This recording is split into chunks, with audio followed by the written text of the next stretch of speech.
however, I'm in Midrand at the Results Operations Centre, coming to you live, as you see on that screen there. The numbers fast coming in. I don't know if you'd say fast. In fact, we haven't even counted 2% of the vote yet. And the IEC saying that their priority is to make sure that the votes are counted correctly and that speed isn't necessarily a priority. So certainly the deadline that they've set for themselves is around Saturday, and even Sunday we could see the results coming up then. But we speak now to a few of the political parties that are already on the ground with their eyes glued on that screen, representing the Democratic Alliance. I'm joined here by Werner Horn, who is the DA National Spokesperson. Werner, good morning to you. Good morning. How are you feeling? Confident? Well, yes, still quietly confident that we will be able to unlock some growth. Yeah, okay, confident. Wouter Wessels also joining us, spokesperson for the Freedom Front Plus. Wouter, good morning to you. Yeah, good morning. You look confident. Yes, it's very early, as Werner says. Yeah.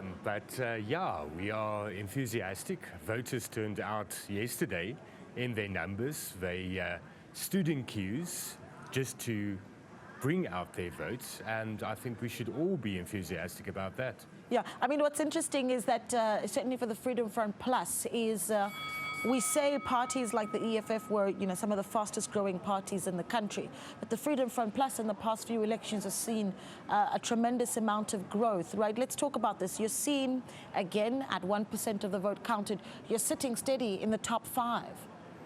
Yes, we see as well, if we look at on the ground from our party agents, that at a lot of polling stations across the country, we have already, we see that we've shown growth there.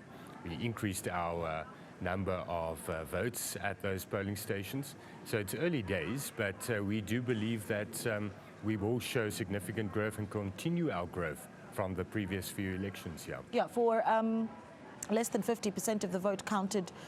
I'm talking nonsense now. 50,000 votes counted at this point, and not even, just about, right? And those updates coming in. But the party is sitting comfortably in a few thousands. But it seems like the Democratic Alliance is doing incredibly well, particularly in a province like Gauteng. How's that feeling for the DA? No, it's good news, but once again, it's very early days. It of course depends on whether it's a DA stronghold areas, voting districts that has now reported, or whether it's more mixed voting districts, or whether it's ANC stronghold areas that has reported. But it's good to be in the lead. Yeah, particularly in Gauteng. I mean, we've got to talk about why that's important for the Democratic Alliance. When we know that in 2019, the ANC got 50.1% of the vote. I mean, that's very close to the edge there. So you can talk about the predictions that you think the governing party will get, and then what that will look like in the end. Throw the bones, if you will. Yeah, look, of course, the polls forecast that the ANC will not get to 50+1 again in Gauteng, and the early results we've seen as clearly again showcased a swing away from the ANC. So I think it's clear, whilst it's still very early in the morning, that both in Gauteng and KwaZulu-Natal, the ANC won't get over the finishing line. And then, of course, all balls are up in the air. Yeah. The Western Cape, no surprises there. Yeah, look, to be fair, the early, more rural results do indicate a growth for the Patriotic Alliance. But of course, the more rural areas contribute a fairly small percentage of the overall vote tally of the Western Cape, with the Metro contributing about 2/3. And the early results there show that our base is holding firm. Yeah, I know that the two parties are part of the multi-party charter, so a good relationship between the two. But when you mention the Patriotic Alliance, I obviously need to bring up the fact that there was the polling and expectation that the Patriotic Alliance would take some of the Democratic Alliance's vote, and that Freedom Front Plus is doing that as well. I mean, what do you say to that? That you, sitting here across Werner, might very well be taking some of his numbers. If we look at what's currently happening at the results up until this time, it seems as though we have both increased our support without actually taking away from each other necessarily. There's a lot of first-time voters out there. There's a lot of people that voted for the first time. And there's a lot of people from other parties that chose the DA this time, that chose the Freedom Front this time. It's not necessarily from each other, but there is. But I think if you look at the Patriotic Alliance, for instance, they are making inroads in the Northern Cape and the Western Cape at this stage, but it's very early days. And we do believe that if we look at the first time new registrants, people that registered for the first time, that voted for the first time yesterday, we are showing support or growth in the opposition side amongst those voters. And it's a guess, but it's an educated guess, that we're going to show increase in the turnout of opposition voters at this stage, where the ruling party, current ruling party, is losing support and losing turnout with regards to that. Yeah, I mean, there's something to be said about the fact that there is this relationship between the two parties, and one wonders if it's at this point too early to talk about, what that starts to look like once the results. I suppose we've seen the culmination of that. Too early?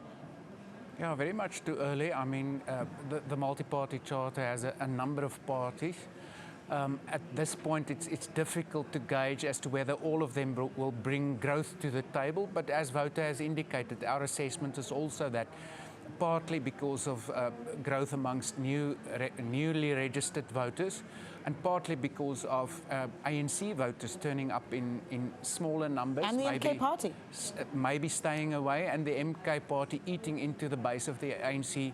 The proportions of voter support is not necessarily fixed at this early stage of the counting. Okay, there's so much to talk about and so much time still to do it. So let's keep our eyes on the numbers. But Werner, I'm going to let you have this last bite. Your rating of how the IEC fared in giving us and really holding this election. I see Wouter already starting to make a few faces there. Yeah, look, we're of course mindful of the fact that the IEC manages, let's say, a very difficult, complex situation. It's under-resourced. Having taken everything into account, however, yesterday was simply not good enough. From a logistical perspective, firstly, with many stations, even though they technically opened at 7, not being able to process voters at that early stage of the morning, only getting real voting underway some time later, and then those long queues building up in specifically the larger metropolitan areas of the country, and unfortunately also an inability of the IEC, when it ultimately under pressure from political parties made the call that those voter management devices, which were part of the problem and not the solution yesterday, could be shelved on station level. There was an inability of them to get that message through to presiding officers, which just compounded the problems on the day.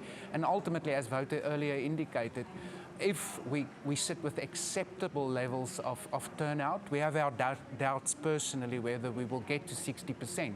But if we get there, it will be rather because of the determination of voters than the efficiency of the IEC. And you can't deny the determination. I mean, the queues that we saw yesterday certainly spoke to the determination of voters. Wouter, your assessment, your judgment, I suppose, your tally of how the IEC fared? Oh, I agree. The fact is, it's a difficult task. They are under-resourced, but there's certain problems that occurred yesterday that already occurred in 2021 that should have been resolved. Better training of staff should have occurred. And there's certain practical things that could have made the process fast-lined the process much quicker and earlier.